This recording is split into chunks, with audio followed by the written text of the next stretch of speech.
আমরা বাঙালি, আমরা সব পারি।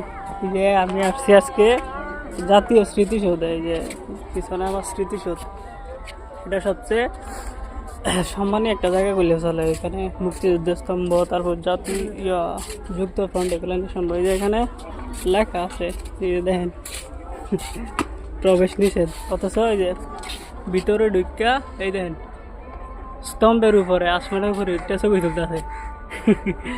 এই যে বাঙালি সব পারে,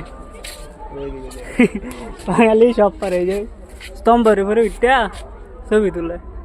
অ্যাকচুয়ালি এরা জানে না যে স্মৃতিসৌধ কি লেগে দিছে, শীতের লেগে দিছে যে এরা কিছু জানে না। সুন্দর জায়গা পাইছে, ভিতরে ঢুকতেছে, ছবি তুলতেছে, ওই একদম উপরে উঠতেছে, এখানে লেখা প্রবেশ নিষেধ। তাও বাঙালির দেশপ্রেম অনেক বেশি আবেগী, একদম স্মৃতিসৌধে কুলে নিয়ে ছবি তুলতেছে, কিছু কমার নাই।